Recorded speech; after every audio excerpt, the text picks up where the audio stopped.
일본 열도가 検査の結果、 발칵 鳥インフ 뒤집혔습니다. ルエンザの 한국을 찾는 일본 여성들이 기하급수적으로 증가하고 있는데요. 각종 미디어와 SNS에서는 일본 과부들의 한국 사랑이 일파만파 퍼지고 있습니다. 도대체 무슨 일이 벌어지고 있는 걸까요? 45년간 일본이 최고라 믿었던 한 여성이 단 8일 만에 인생 전체를 바꿔버렸습니다. 그녀의 단 하나뿐인 친구는 갑자기 왜 그녀를 한국으로 초대했을까요? 그리고 그곳에서 목격한 충격적인 장면은 무엇이었을까요? 그 흥미진진한 사연, 지금 바로 시작하겠습니다. 저는 오오타 리나입니다. 45이죠. 도쿄 외곽에서 혼자 살고 있습니다. 남편 켄지가 세상을 떠난 지 벌써 3년째예요. 어려서부터 저는 늘 1등이었습니다. 성적도 1등, 운동도 1등, 외모도 항상 상위권이었죠. 친구들 사이에서 늘 앞섰어요. 그게 제 정체성이었습니다. 완벽주의자였죠. 모든 것에서 최고가 되어야 했어요. 그게 당연하다고 생각했습니다. 그 중에서도 미호는 특별했어요. 카와시마 미호. 고등학교 동창이었습니다. 미호는 늘 제 뒤에 있었어요. 공부도 외모도 남자 문제도. 우리는 같은 사람을 좋아했습니다. 나가세 켄지. 키가 크고 조용한 남자였죠. 그는 결국 저를 선택했어요. 당연한 일이라고 생각했습니다. 제가 더 예뻤고 더 똑똑했으니까. 그때 느꼈던 우월감을 지금도 기억합니다. 미호에게 미안한 마음도 있었어요. 하지만 제가 이겼다는 사실이 더 크게 다가왔죠. 결혼 후 제 삶은 완벽해 보였습니다. 남편이 있었고 집이 있었고 안정적인 생활이 있었어요. 하지만 뭔가 공허했습니다. 말로 설명할 수 없는 빈자리가 있었죠. 켄지는 말이 없었어요. 귀가하면 현관에서 신발을 벗고 거실로 가서 TV 앞에 앉았습니다. 다녀왔어 한마디가 전부였죠. 저녁을 먹고도 대화가 없었어요. 오늘 어땠어? 라는 질문은 한 번도 들어본 적이 없습니다. 기념일도 기억하지 못했어요. 결혼 기념일에 제가 케이크를 사오면 그랬구나 라고만 했죠. 병원에 갈 때도 혼자였습니다. 검진 결과를 받아도 나눌 사람이 없었어요. 그렇게 살다가 켄지가 병으로 쓰러졌습니다. 간병도 혼자였죠. 결정도 혼자 내려야 했어요. 두려움도 혼자 감당했습니다. 그가 떠난 후 깨달았어요. 저는 승자였지만 행복하지 않았습니다. 이상한 모순이었죠. 제가 이긴 게 맞나요? 그 사실을 인정하고 싶지 않았어요. 그래서 마음 깊이 봉인했습니다. 생각하지 않으려고 했죠. 일본이 최고라고 믿었어요. 질서 있고 정확하고 품격 있는 나라. 한국은 충동적이고 가벼운 나라라고 생각했습니다. 근거도 없이 그렇게 믿었죠. 그러던 어느 날 미호에게서 연락이 왔습니다. 리나, 서울로 놀러와. 짧은 메시지였어요. 사진도 몇 장 보내왔습니다. 사진 속 미호는 완전히 달라져 있었어요. 표정이 밝았고 눈빛에 생기가 넘쳤습니다. 옷차림도 세련됐죠. 한국에서 재혼했다고 했어요. 저는 호기심보다 의심이 먼저 들었습니다. 한국이라니. 일본이 최고인데 한국은 뭐가 그리 좋다고. 비아냥 섞인 감정이었죠. 그날 밤 오래된 다이어리를 꺼냈습니다. 학창시절 적어둔 문장들이 빼곡했어요. 그중 하나에 밑줄이 그어져 있었습니다. 사람은 자신을 사랑해주는 쪽으로 간다. 누가 한 말인지는 기억나지 않았어요. 하지만 제가 중요하다고 생각해서 밑줄을 그었던 거겠죠. 저는 가방을 챙기기 시작했습니다. 진짜 궁금했던 건 미호의 행복이 아니었어요. 제가 여전히 그녀보다 앞서 있다는 걸 확인하고 싶었던 겁니다. 우월감을 재확인하고 싶었죠. 비행기 표를 예약하면서도 생각했어요. 일본이 최상인데 한국은 뭐가 있을까? 인천공항에 도착했을 때 첫 느낌은 당황스러움이었습니다. 나리타가 세계 최고라고 믿었거든요. 정확하고 질서 있고 시스템이 완벽하다고. 그런데 여기는 달랐어요. 입국 심사가 빨랐습니다. 줄도 짧았고 진행도 빨랐어요. 안내방송이 여러 언어로 나왔습니다. 한국어, 영어, 일본어, 중국어. 자연스럽게 섞여 나왔죠. 짐을 찾는 곳도 깔끔했어요. 그때 직원이 다가왔습니다. 필요한 거 있으세요? 제가 당황한 표정을 짓고 있었나 봐요. 먼저 다가와서 물었습니다. 규정을 따르는 게 아니라 사람을 먼저 보는 느낌이었어요. 일본은 규칙이 먼저였거든요. 공항 앱을 추천해줬습니다. 다운받아 보니 실시간으로 길을 안내했어요. 교통편까지 연결해줬습니다. 편리했죠. 제 선입견에 첫 금이 갔습니다. 생각보다 훨씬 체계적이었어요. 미호가 마중 나왔습니다. 도착 게이트에서 웃으며 손을 흔들고 있었어요. 그녀의 변화는 사진보다 더 컸습니다. 말투가 부드러워졌어요. 목소리 톤도 달랐죠. 옷차림도 세련됐습니다.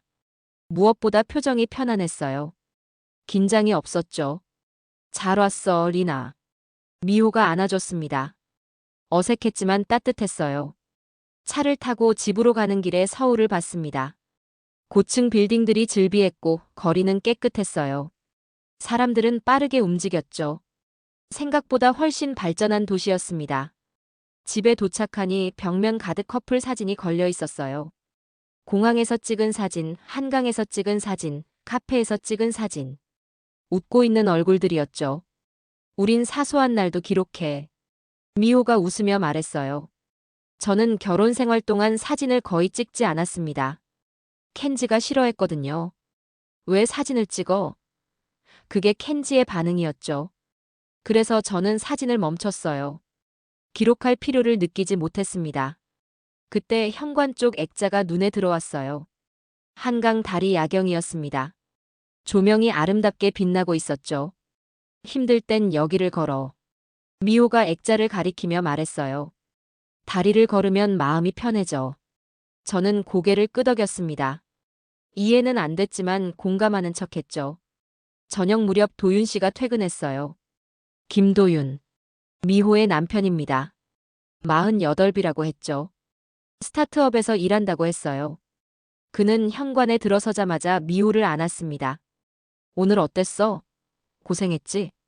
자연스러운 포옹이었어요. 억지스럽지 않았죠. 그리고 제게도 인사했습니다. 편하게 지내세요. 우리 집이에요. 웃는 얼굴이었어요. 진심이 느껴졌죠. 저녁 준비를 같이 했습니다. 도윤 씨가 채소를 썰고 미호가 요리했어요. 저는 그 모습을 보며 충격을 받았습니다. 켄지는 부엌에 들어온 적이 없거든요. 부엌은 여자 영역이라고 생각했죠. 설거지도 함께 했어요. 도윤 씨가 물을 받고 미호가 닦았습니다. 자연스러운 분담이었어요. 저는 속으로 생각했습니다. 연기겠지. 손님이 있으니까 보여주는 거야. 하지만 도윤 씨의 행동은 너무 자연스러웠어요. 어색함이 전혀 없었죠. 습관처럼 움직였습니다. 식탁에 앉아 저녁을 먹었어요. 도윤 씨가 물었습니다. 내일 병원 예약 맞죠? 같이 갈게요. 미호가 고개를 끄덕였어요. 응, 십시야. 당연하다는 듯이 대답했죠. 저는 그 장면을 보며 켄지를 떠올렸습니다. 병원은 항상 혼자 갔었어요. 바쁘니까 혼자 가라는 게 켄지의 말이었죠. 검진 결과도 혼자 들었습니다. 좋은 소식이든 나쁜 소식이든 나눌 사람이 없었어요. 그날 밤 잠이 오지 않았습니다. 침대에 누워 천장을 봤어요. 뭔가 잘못됐다는 느낌이 들었습니다. 제가 믿었던 게 흔들리기 시작했죠. 다음 날 아침 미호가 커피를 내왔습니다. 우리는 거실 소파에 앉았어요. 햇살이 따뜻하게 들어왔죠. 미호가 과거 이야기를 꺼냈습니다. 고등학교 때 기억나? 물론 기억났어요. 우리 둘 다 켄지를 좋아했던 일. 그때 정말 힘들었어. 미호가 조용히 말했죠. 컵을 두 손으로 감싸 쥐고 있었어요. 저는 대답하지 못했습니다. 무슨 말을 해야 할지 몰랐거든요. 켄지는 저를 선택했고 저는 그게 당연하다고 생각했어요. 더 예쁘고 더 똑똑했으니까. 미호보다 앞섰으니까. 결혼은 제가 선택받았다는 증표였습니다. 우월감의 정점이었죠. 하지만 결혼 생활은 완전히 달랐어요. 켄지는 무뚝뚝했습니다. 대화가 없었죠. 퇴근하면 거실로 가서 텔레비전을 켰어요. 저녁을 먹어도 말이 없었습니다. 오늘 뭐 했어? 라는 질문은 단 한 번도 들어본 적이 없어요. 기념일도 챙기지 않았습니다. 결혼 기념일에 제가 케이크를 사오면 그랬구나 라고만 했죠. 생일도 마찬가지였어요. 특별한 날이 없었습니다. 매일이 똑같았죠. 아플 때도 혼자였어요. 감기에 걸려 누워 있어도 켄지는 출근했습니다. 약 먹고 쉬어라는 말만 남기고 갔죠. 병원에 갈 때도 혼자였어요. 검진 결과를 받아도 나눌 사람이 없었습니다. 괜찮아? 라는 말조차 하지 않았어요. 저는 그게 일본 남자들의 방식이라고 생각했습니다. 말은 없지만 책임감은 있다고. 묵묵히 일해서 돈을 벌어오는 게 사랑이라고. 그렇게 스스로를 위로했죠. 켄지가 병으로 쓰러졌을 때 모든 게 바뀌었습니다. 간병은 제 몫이었어요. 의사와 상담도 치료 결정도 모든 걸 혼자 했습니다. 두려웠어요. 켄지가 어떻게 될지 모르겠더라고요. 하지만 나눌 사람이 없었습니다. 친구들에게 말하기도 애매했어요. 남편이 아파라고 하면 힘들겠다라는 말만 돌아왔죠. 진짜 위로는 아니었습니다. 병실에서 켄지는 여전히 무심했어요. 제가 물을 떠다 주면 고맙다는 말도 없었습니다. 당연하다는 듯이 받아 마셨죠. 제가 얼마나 힘든지는 관심이 없었어요. 언제 밥 먹어? 가 켄지의 첫마디였습니다. 그가 떠난 후 저는 공허함에 빠졌어요. 승자였지만 행복하지 않았습니다. 이상한 모순이었죠. 제가 이긴 게 맞나요? 그 질문에 대답할 수 없었어요. 그래서 봉인했습니다. 생각하지 않으려고 했죠. 미호는 다른 길을 걸었어요. 시련의 상처를 치유하려고 한국으로 갔어. 미호가 말했습니다. 새로운 환경이 필요했거든. 일본에 있으면 켄지 생각만 나서. 그녀는 어학연수로 서울에 왔다고 했어요. 우연히 도윤 씨를 만났고 조금씩 마음을 열었죠. 처음엔 무서웠어. 또 다칠까봐. 미호의 목소리가 떨렸습니다. 근데 도윤 씨는 달랐어. 말보다 행동으로 보여줬거든. 저는 미호를 보며 질투를 느꼈어요. 솔직히 인정하기 싫었지만 질투였습니다. 그녀가 늘 제 뒤였는데 이제는 달라 보였어요. 제가 가지지 못한 뭔가를 가진 것 같았죠. 빛나고 있었습니다. 저녁에 도윤 씨가 물었어요. 일본은 어떤가요? 식탁에 앉아 있었습니다. 좋죠. 질서 있고 정확하고. 제가 대답했어요. 남편분은 어떤 분이셨어요? 도윤 씨의 질문에 저는 잠시 멈췄습니다. 무엇을 말할 수 있을까? 켄지는 책임감 있는 사람이었다고 말해야 할까? 하지만 따뜻하지 않았다는 건 어떻게 설명하죠? 대신 이렇게 말했습니다. 일본 남자들은 말이 적어요. 그게 미덕이라고 배웠으니까. 도윤 씨가 고개를 끄덕였어요. 문화의 차이겠네요. 한국은 표현하는 걸 중요하게 생각해요. 그날 밤 다이어리를 다시 꺼냈습니다. 사람은 자신을 사랑해주는 쪽으로 간다. 그 문장이 다시 눈에 들어왔어요. 손가락으로 밑줄을 따라갔습니다. 무슨 의미일까? 당시엔 몰랐던 의미가 이제 조금씩 보이기 시작했죠. 주말에 한강공원에 갔습니다. 미호와 도윤 씨가 자주 산책한다는 곳이었죠. 날씨가 좋았어요. 하늘이 맑고 바람이 시원했습니다. 주말이라 사람들이 많았어요. 가족 단위가 대부분이었죠. 그런데 놀라운 광경이 펼쳐졌습니다. 아빠들이 유모차를 밀고 있었어요. 한두 명이 아니었습니다. 대부분의 아빠가 아이를 돌보고 있었죠. 어깨에 태우고 기저귀 가방을 메고 물병을 챙기고. 일본에서는 보기 힘든 장면이었어요. 중년 남자는 체면을 지켜야 한다고 배웠거든요. 육아는 여자의 일이라고 생각했죠. 하지만 여기는 달랐습니다. 도윤 씨도 자연스럽게 짐을 챙겼어요. 돗자리를 펴고 물을 챙기고 간식을 꺼냈습니다. 미호에게 물었죠. 건너편이 햇빛 세니까 이쪽으로 앉을까? 작은 배려였지만 저는 충격을 받았습니다. 켄지는 단 한 번도 그런 말을 하지 않았거든요. 피크닉을 가도 짐은 제가 챙겼어요. 장소도 제가 정했죠. 켄지는 따라만 왔습니다. 벤치에 앉아 사람들을 관찰했어요. 한 아빠가 아이의 신발끈을 묶어주고 있었습니다. 무릎을 꿇고 정성스럽게 묶었죠. 다른 아빠는 아이와 공을 차며 놀고 있었어요. 웃으며 달리고 넘어지고 일어났습니다. 또 다른 아빠는 아기 기저귀를 갈고 있었죠. 화장실로 가는 게 아니라 돗자리 위에서 자연스럽게 갈았어요. 엄마들은 편하게 앉아 수다를 떨었습니다. 커피를 마시며 웃고 있었죠. 가족을 먼저 두는 남자들. 체면보다 돌봄을 선택한 남자들. 일본에서는 상상하기 힘든 풍경이었습니다. 저는 제 믿음이 흔들리는 걸 느꼈어요. 제가 늘 우위에 있다고 생각했는데 생활의 질 앞에서 그 믿음이 무너졌습니다. 일본이 정말 최고일까? 질서와 격식이 행복보다 중요할까? 의문이 들기 시작했죠. 그때 핸드폰이 울렸습니다. 일본 친구들의 단톡방이었어요. 메시지가 쏟아지고 있었습니다. 한국 남자 위험하다더라 가부장적일에 근거 없는 링크가 도배되고 있었죠. 저는 화면을 끄고 주변을 다시 봤습니다. 위험해 보이는 사람은 없었어요. 오히려 평화로웠죠. 아이들이 웃고 부부들이 손을 잡고 걷고 있었습니다. 제 눈으로 본 것과 링크 속 이야기는 완전히 달랐어요. 저기 카페 갈까? 도윤 씨가 물었습니다. 카페로 가는 길에 지하철을 탔어요. 깨끗했고 안내방송이 명확했습니다. 한 남자가 임산부에게 자리를 양보했어요. 자연스럽게 일어나서 웃으며 말했죠. 앉으세요. 임산부가 고맙다고 인사했고 주변 사람들도 미소 지었습니다. 일본에서도 양보는 하지만 이렇게 가벼운 분위기는 아니었어요. 좀 더 격식 있고 조용했죠. 여기는 따뜻했습니다. 카페에 도착해 커피를 마셨어요. 도윤 씨가 미호의 손을 잡았습니다. 자연스러운 스킨십이었죠.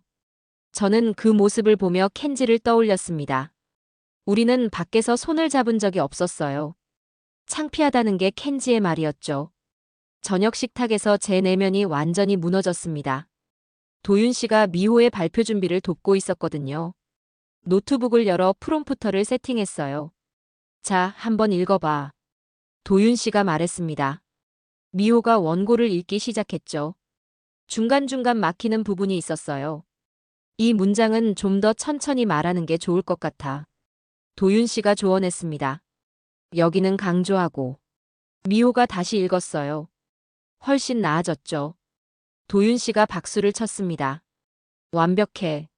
내일 잘할 거야. 둘은 한 팀처럼 움직였어요. 호흡이 맞았죠. 저는 그 모습을 보며 질투를 느꼈습니다. 인정하기 싫었지만 질투였어요. 미호는 늘 저보다 뒤였는데 이제는 완전히 달라 보였습니다. 빛나고 있었어요. 사랑받고 있었죠.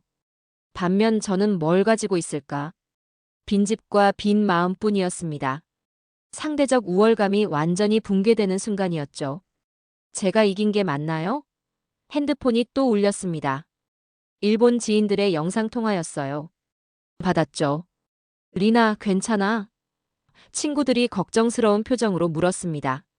화면 속 얼굴들이 진지했어요. 응, 괜찮아. 제가 대답했죠. 처음엔 다 저래. 한 친구가 말했습니다. 손님 모드야. 곧 본색이 드러나.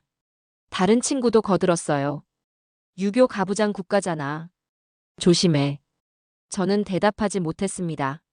제 눈으로 본 것은 그들의 말과 완전히 달랐거든요. 도윤 씨는 본색을 감추는 사람이 아니었어요. 자연스럽고 진심이 느껴졌죠.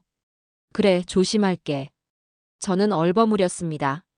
통화를 끊고 창밖을 봤어요. 서울의 야경이 펼쳐져 있었습니다. 불빛이 아름다웠죠. 제 머릿속에서 두 가지 생각이 싸우고 있었어요. 내가 틀렸을지도라는 생각과 아니야, 저건 쇼야라는 부정. 어느 쪽이 진실일까? 미호가 다가왔습니다. 리나, 괜찮아? 그녀의 목소리가 부드러웠어요. 걱정이 묻어났죠. 응, 아무것도 아니야. 저는 거짓말했습니다. 하지만 제 표정이 모든 걸 말하고 있었을 거예요. 눈가가 붉어졌을 테니까. 도윤 씨가 차를 내왔어요. 내일 병원 같이 가요. 그가 미호에게 말했습니다. 검진 후 죽 먹어요. 속에 좋으니까. 그는 핸드폰으로 메시지를 보냈죠. 내일 일정을 정리하는 것 같았어요.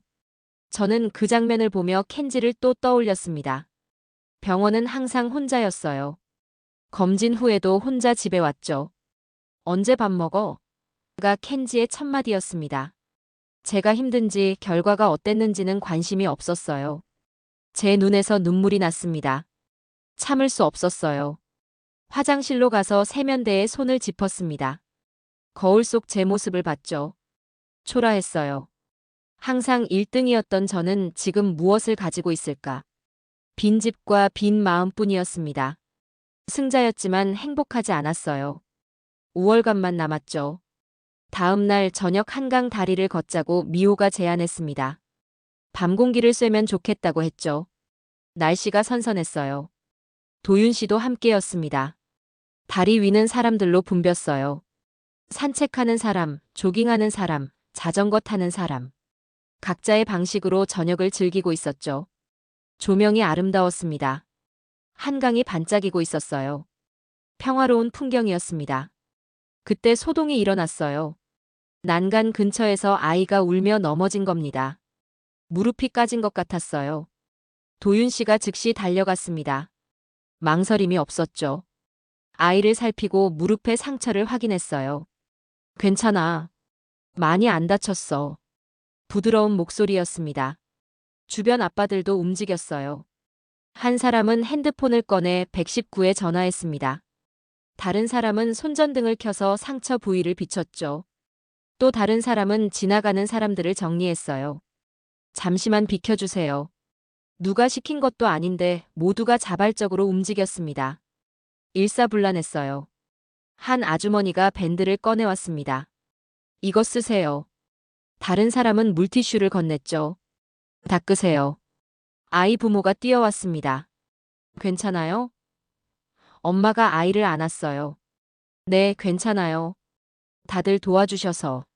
아빠가 주변 사람들에게 인사했습니다. 상황은 금방 정리됐어요. 큰 사고는 아니었습니다. 하지만 저는 그 장면에 완전히 압도됐어요. 위기 시 누구도 체면을 생각하지 않았거든요. 안전과 가족이 먼저였습니다. 서로 돕는 게 자연스러웠죠. 켄지와의 기억이 떠올랐어요. 병실에서 저는 혼자 힘들어했습니다. 간호사를 부르고 의사와 상담하고 결정을 내리고 켄지는 침대에 누워 언제 밥 먹어? 라고만 물었죠. 제가 얼마나 두려운지 얼마나 힘든지는 관심이 없었어요. 혼자였습니다. 도윤 씨가 돌아왔어요. 괜찮아요. 큰일은 아니래요. 그가 웃으며 말했습니다. 손을 털며 미호에게 다가갔죠. 놀랐어? 미호가 고개를 끄덕였어요. 저는 물었습니다. 어떻게 다들 저렇게 자연스럽게 움직일 수 있죠? 도윤 씨가 잠시 생각하더니 대답했어요. 한국은 누가 더 앞서느냐보다 같이 가느냐를 훈련해온 나라예요. 그의 목소리가 차분했습니다. 전쟁도 겪었고 경제 위기도 겪었죠. 함께 버텨야 살아남았으니까. 그 말이 제 가슴에 꽂혔어요. 저는 늘 앞서는 것만 생각했습니다. 1등이 되는 것, 남보다 나은 것. 함께 가는 건 생각해 본 적이 없었죠. 미호가 제 손을 잡았습니다. 리나, 여기가 내가 힘들 때마다 걷는 곳이야. 그녀가 다리를 가리켰어요. 혼자가 아니라는 걸 느끼거든. 저는 그제야 현관 액자의 의미를 알았습니다. 이 다리는 미호에게 위로였던 거예요. 연결이었죠. 혼자가 아니라는 증거. 저는 제 고립을 자각했습니다. 도쿄의 빈집에서 저는 늘 혼자였어요. 승자였지만 고립됐죠. 다음 날 미호와 단둘이 카페에 갔습니다. 조용한 곳이었어요. 창가 자리에 앉았습니다. 햇살이 따뜻하게 들어왔죠. 제가 먼저 말을 꺼냈어요. 미호야, 미안해. 오래 참았던 말이었습니다. 미호가 놀란 표정으로 저를 봤어요. 왜? 목소리가 떨렸습니다. 저는 숨을 깊이 들이쉬었죠. 고등학교 때부터 난 늘 너를 내려다봤어. 고백이 시작됐습니다. 켄지가 날 선택했을 때도 우월감을 느꼈고 너보다 내가 낫다고 생각했어. 제 목소리도 떨렸어요. 근데 난 행복하지 않았어. 눈물이 났습니다. 결혼 생활 내내 사랑을 느끼지 못했어. 켄지는 무심했어. 말이 쏟아졌죠. 대화도 없었고 기념일도 챙기지 않았어. 병원도 혼자 갔고 아플 때도 혼자였어. 미호가 조용히 들었습니다. 제 손을 잡아줬어요. 간병도 혼자였어. 결정도 혼자 내려야 했어. 두려웠는데 나눌 사람이 없었어. 눈물이 멈추지 않았습니다. 난 이겼지만 지고 있었어. 승자였지만 공허했어. 미호가 티슈를 건넸어요. 저는 눈물을 닦았습니다. 난 내가 가진 따뜻함을 몰랐어. 우월감만 있었지. 미호가 입을 열었어요.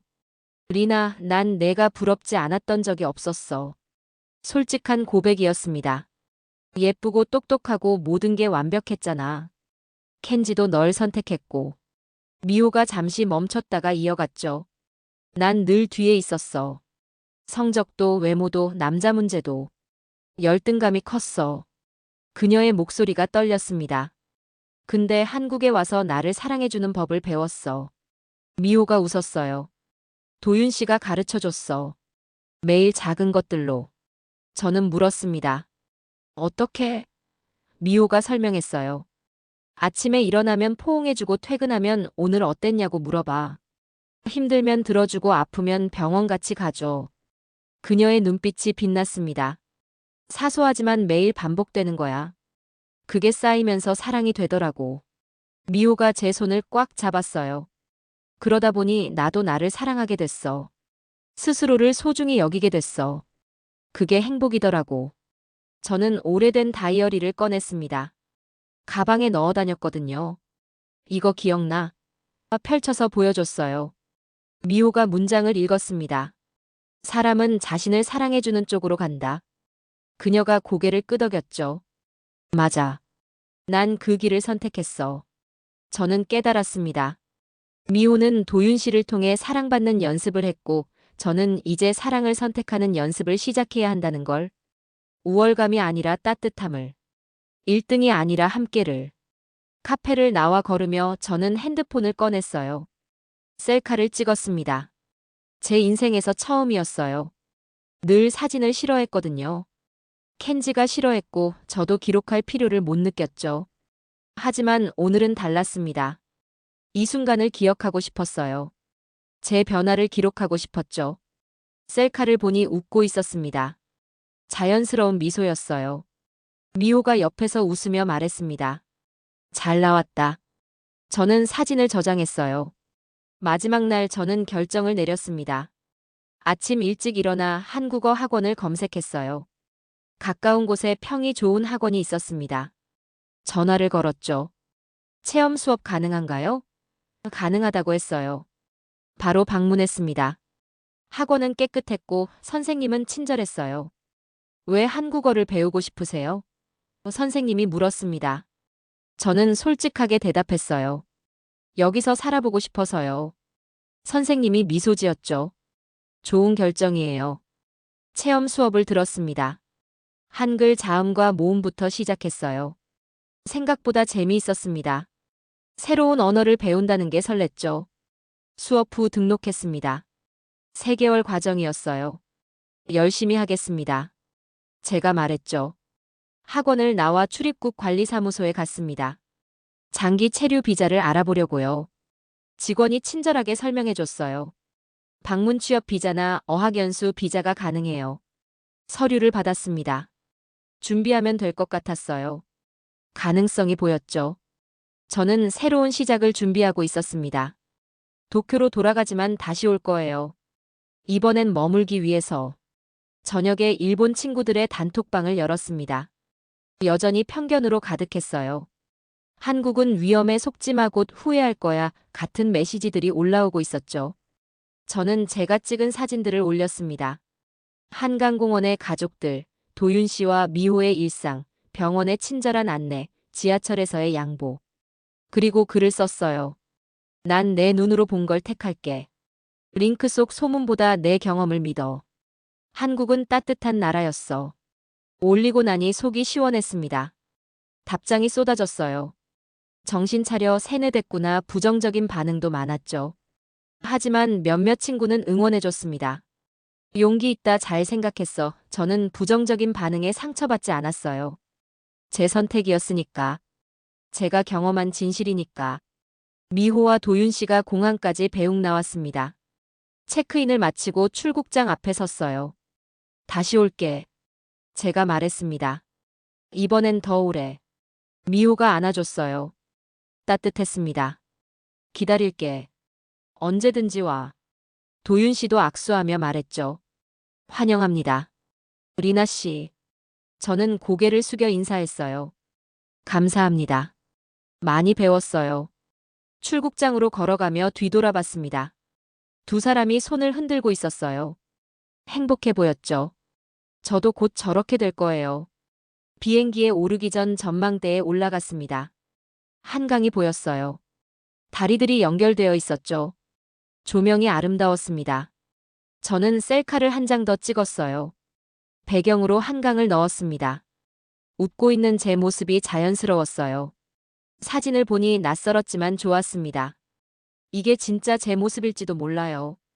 일본으로 돌아가는 비행기 안에서 창밖을 봤습니다. 서울이 점점 멀어지고 있었어요. 불빛들이 반짝였죠. 저는 생각했습니다. 저는 완벽한 나라를 떠나 완성해가는 나라를 선택했다고. 앞선 살보다 함께 걷는 삶이 더 중요하다는 걸 배웠다고. 도쿄의 집은 여전히 비어 있을 겁니다. 3년 동안 혼자 살던 그 집. 하지만 이제 제 마음은 비어 있지 않았어요. 새로운 선택을 했으니까. 새로운 길을 발견했으니까. 승자가 되는 것보다 함께하는 게 중요하다는 걸 알았으니까. 비행기가 이륙했습니다. 서울이 완전히 사라졌어요. 하지만 저는 곧 돌아올 겁니다. 이번엔 머물기 위해서. 이번엔 사랑하기 위해서. 이번엔 함께 걷기 위해서.